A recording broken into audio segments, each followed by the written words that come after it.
ये साबित करने की कोशिश की है कि पाकिस्तान एक बनाना रिपब्लिक है। शर्म आनी चाहिए इनको।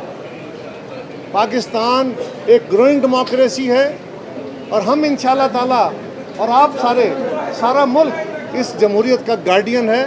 हम किसी को इसके साथ खिलवाड़ करने की इजाज़त नहीं देंगे। आज दुनिया को हम क्या दिखा रहे हैं? क्या झूठे नारे मार के पाकिस्तान की अपनी नई नस्ल को हम क्या सिखा रहे हैं? आइन और कानून के साथ खिलवाड़ करके ये हुकूमत क्या सिखाना चाह रही है? हम तो पहले कह रहे थे कि ये अनार्किस्ट है, ये फाशिस्ट है, ये डेमोक्रेट नहीं है।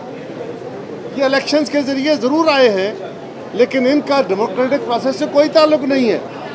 ये समाज के अंदर, ये इदारों के ऊपर, ये अफराद के ऊपर अपनी हाकमियत चाहते हैं, अपनी मर्जी का निज़ाम चाहते हैं। जब मुल्क का वज़ीर आज़म, अनफॉर्चुनेटली उसे वज़ीर आज़म कहना पड़ता है, वज़ीर आज़म, साबिक़ वज़ीर आज़म जो है वो ये कहे कि मैं इक़्तिदार नहीं छोड़ूंगा, वो क्या कह रहा है? वो बेसिकली अपनी उस फाशिस्ट टेंडेंसी का इजहार कर रहा है। कभी मिलियन लोग लेके आऊँगा, कभी मैं पार्लियामान के अंदर लोगों को जाने नहीं दूंगा, कभी हम उनके घरों पे हमले करेंगे, कभी हम एहतजाज करेंगे। ओ भाई, आप पाकिस्तान के अंदर कौन सा अनार्की का निज़ाम लाना चाहते हो? कहते थे कि हम बड़े डेमोक्रेट हैं, कहते थे कि हम बड़े प्लेयर हैं, मैं आखिरी बाल तक खेलता हूँ। ये खेलते हो आखिरी बाल तक कि हारे हो तो पिच उखेड़ दिए, हारे हो तो बाल लेके भाग गए हो, हारे हो तो विकेट बगल में दबाई हैं, भाग गए हो। और अफसोस की बात यह है कि पाकिस्तान के स्पीकर तो पहले ही आइन के साथ खिलवाड़ कर रहा था, वज़ीर आज़म तो पहले ही आइन को नहीं मान रहा था, अब सदर ने भी उसमें अपना हिस्सा डाल दिया है। और ये इंतहाई बदकिस्मती की बात है। हम इसको कंडेम करते हैं और हम समझते हैं कि अब ये वक्त है, पार्लियामान को भी इसका नोटिस लेना चाहिए और सुप्रीम कोर्ट को भी इसका नोटिस लेते हुए पाकिस्तान के आइन को, इसके पूरे जमहूरी ढांचे को, ये सिर्फ खाली एक हुकूमत का इशू नहीं है, ये खाली आइन की चंद शिकों का इशू नहीं है। इन्होंने पूरे पाकिस्तान के स्ट्रक्चर को डैमेज करने की कोशिश की है। हम इसकी मजम्मत करते हैं, इसको रजिस्ट करेंगे।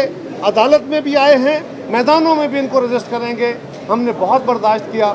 इन्होंने बदतमीज़ी की इंतहा की, इन्होंने गालियाँ दी, इन्होंने हमारे ज़ाती किरदारों को छेड़ा।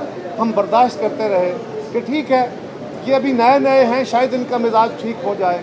लेकिन हर आने वाला दिन उस बिगड़े हुए बच्चे की तरह, जिसको अगर कान से पकड़ के दुरुस्त न किया जाए टाइम पे, तो फिर वो बड़ी बड़ी खराबियां करना शुरू कर देता है। आज इन्होंने इंतहा कर दी है। कोई बेशर्मी की हद होती है। कोई तारीख में ऐसी मिसाल नहीं हो सकती कि आपने गौर किया होगा, डिप्टी स्पीकर साहब तशरीफ़ लाए, आके उन्होंने पहले तलावत कराई, हदीस शरीफ हुई, नात शरीफ हुई, तराना हुआ। उसके बाद उन्होंने कहा जी क्वेश्चन आर, लफ्ज़ बोला जी क्वेश्चन आर। क्वेश्चन आर वो होता है जिसमें मेंबरान अपने ज़ाती सवाल करते हैं मुख्तलिफ वजारतों से, ये कह के कि क्वेश्चन आर, और साथ ही जी फवाद चौधरी साहब।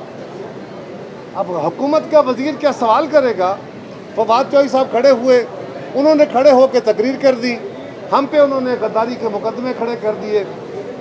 अब ये तो तारीख फैसला करेगी कि हकीकी गद्दार अब कौन है आइन का, लेकिन हम पे मुकदमा खड़ा किया और स्पीकर साहब को हुक्म दिया, इंस्ट्रक्शन दी कि मिस्टर स्पीकर, आपको आगे बढ़ने से पहले इस पर रूलिंग दें। स्पीकर ने दूसरी तरफ की बात ही नहीं सुनी, कोई दूसरी बात ही नहीं सुनी। वो बड़ी जल्दी में थे, दोनों कुर्सी के बाजुओं पे हाथ रख के यूं बैठे हुए थे कि जल्दी जल्दी करो, जल्दी जल्दी करो। और उन्होंने, यानी तारीख का कोई मिसाल नहीं है, खुद ही जज हैं, खुद ही मुल्ज़म हैं, खुद ही मुद्दई हैं, खुद ही फैसला करने वाले हैं। उन्होंने फैसला सुना दिया, उन्होंने हमारी पिटीशन ख़त्म कर दी, जिसका कोई इख्तियार उनके पास नहीं है। कोई भी, मैं गुजारिश करता हूँ जी, आप इधर आइए जी, बात करिए। सो गुजारिश ये है कि स्पीकर के पास ये कोई इख्तियार नहीं है कि वो पार्लियामान के कसरत से मेंबर्स की पेश की हुई जो पिटीशन है, उसको अपने तौर पे, अगर उसके खिलाफ कोई बात करानी है तो हाउस से, स्पीकर की डिस्क्रिप्शन नहीं है हाउस उस पर अपना रिस्पॉन्ड करेगा, हाउस उसको पास या फेल करेगा।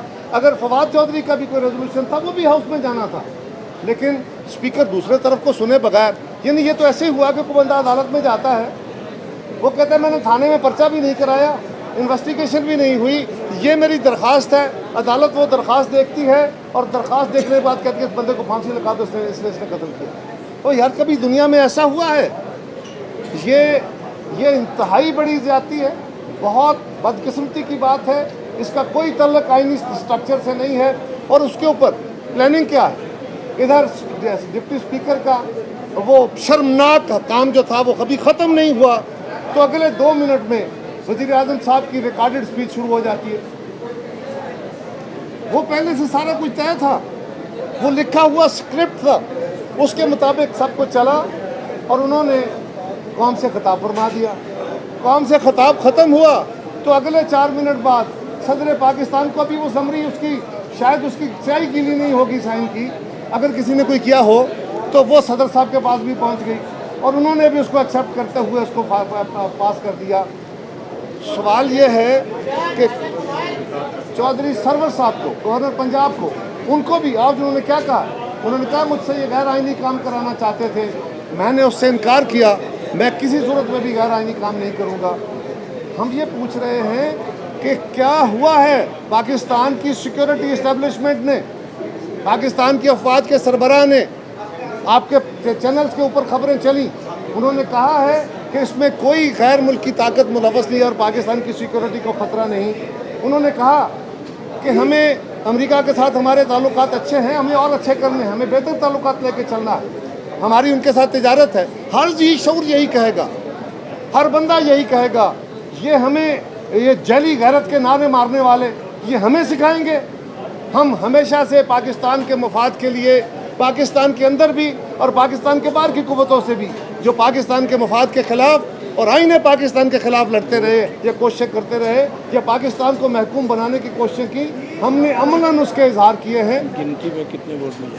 और आज हमने फिर इनकी उस गैर आइनी हरकत के बाद सारी जमातों ने फैसला किया, हमने असम्बली का अजलास जारी रखा। डिप्टी स्पीकर की अनकॉन्स्टिट्यूशनल रूलिंग को रूल्स के मुताबिक पैनल ऑफ चेयरमैन में से अयाज सादिक साहब जो ऑलरेडी अनाउंस थे, उन्होंने शेयर किया।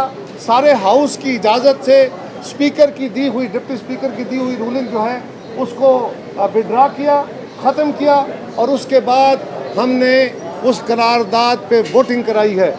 197 वोट उसके हक में आए हैं और 1 वोट स्पीकर साहब का अपना था, या सादिक साहब का, उन्होंने वोट कास्ट नहीं किया।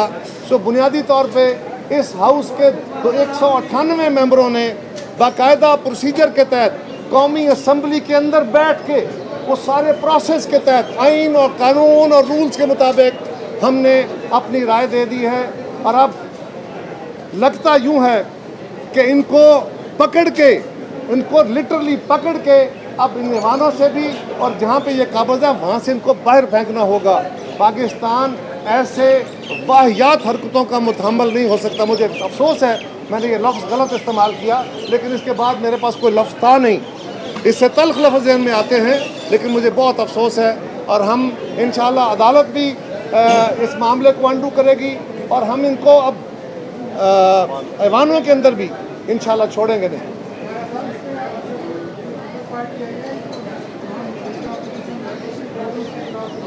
ये सारी अपोजिशन पार्टियां भी, क्योंकि ऐवान चल रहा था, हम तो ऐवान के मेंबर नहीं है इसलिए हम जल्द आ गए, बाकी वो भी सारी जमातें आएंगी, सारी जमातों की तरफ से पटिशनें भी आएंगी। हमें छोड़िए, हम तो सियासी जमातें तो आएंगी, आप सारे भी आज खाली रिपोर्टिंग करने नहीं आएंगे। आज पाकिस्तान के आइन को बचाने के लिए, इस मुल्क के मुस्तकबिल के लिए सारा मीडिया भी इसलिए आएगा। आपके 2 काम है आज एक स्टेक होल्डर के तौर पे भी और अपनी जिम्मेदारी निभाते हुए भी आप आएंगे। पूरा पाकिस्तान आएगा। जो अपोजिशन ने अभी इजलास किया है उसकी आईनी हैसियत क्या है? इस वक्त अमलन मुल्क का वज़ीर आज़म कोई नहीं है। पाकिस्तान के मौजूदा आइन के अंदर जब हुकूमत सीज टू एग्जिस्ट करता है वज़ीर आज़म, तो उसके बाद केयर टेकर वज़ीर आज़म आता है। वज़ीर आज़म को कंटिन्यू करने का कोई जवाब और कोई इख्तियार नहीं है। नए इलेक्शन के लिए नए इलेक्शन की डेट मुकर्रर हो गई है, डेट मुकर्रर हो गई है नए इलेक्शन। देखिए वो तो प्रोसीजर है ना, ये काम अब करेंगे। इन्होंने जो पाकिस्तान नैब के चेयरमैन का वो तो कंसल्टेशन अभी शुरू नहीं की, इलेक्शन कमीशन के मेंबरान की कंसल्टेशन अभी शुरू नहीं की, तो ये कौन सी अभी मुशावरत करेंगे? ये फिर उसी तरह एक झूठ बोल रहे हैं। सरप्राइज हुए वैसे आप? जी सरप्राइज हुए देखिए, मैं तो या बेवकूफी? हैरान हूँ, दिल को रोऊं के पीटूं जिगर को मैं, क्या करूं? इसको हैरानगी कहा जाए, बेचारगी कहा जाए, या कुछ और कहा जाए? सरप्राइज हुई है। ये हर कार्ड सी कि हुकूमत इस तरह को कोई एक्ट करेगी थ्रू अपने स्पीकर या डिप्टी, तो आप लोगों ने स्पीकर या डिप्टी स्पीकर के खिलाफ तहरीक अदम ना ला के कुछ पोलिटिकल नहीं, हमने स्पीकर के खिलाफ आज सुबह तहरीक अदम एतमाद जमा करा दी थी। आज स्पीकर साहब की रूलिंग है, स्पीकर साहब का इस पर हदायत आ नहीं सकती थी। इखलाकी तौर पर उनको चाहिए था कि वो उससे अलग हो जाते, लेकिन उन्होंने वो भी अनकॉन्स्टिट्यूशनल काम किया। आपको सबसे पहले स्पीकर और डिप्टी स्पीकर के खिलाफ अदम एतमाद लानी चाहिए थी। इसके ऊपर राय थी हमारी, लेकिन बाकी दोस्तों की राय थी कि नहीं, पहले प्राइम मिनिस्टर के साथ। सर, डिप्टी स्पीकर का जो इकदाम है वो पहला है और फिर उसके ऊपर प्राइम मिनिस्टर का एक्ट है।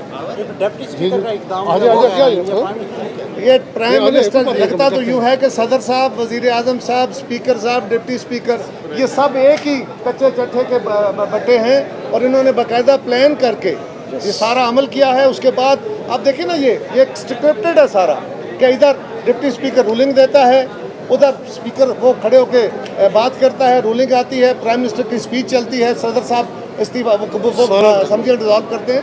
ये सारा कुछ तो प्री प्लान इजलास हुआ है अपोजिशन का इजलास जो हुआ है जी जो इजलास हुआ है उसकी आईनी और कानूनी क्या हैसियत है? देखिए, सवाल ये है कि जो अजलास अपोजिशन ने किया इसकी आईनी और कानूनी हैसियत क्या है?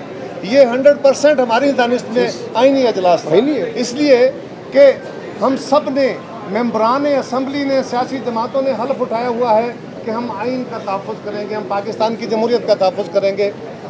अगर डिप्टी स्पीकर ने अगर गैर आइनी, गैर कानूनी रूलिंग दे के सिस्टम को बाईपास किया है, तो हाउस के 198 मेंबरों ने, 198, 97 क्लियर और एक स्पीकर साहब का, 198 मेंबरों ने डिप्टी स्पीकर की उस रूलिंग को पहले एज पर रूल्स प्रोसीजर कानून के मुताबिक उसको पहले रिपील किया, उसको विड्रा किया, ख़त्म किया, और फिर ऐवान की इजाज़त से उन्होंने वो प्रोसीजर शुरू किया। हमने कोई लैप्स नहीं किया उसमें।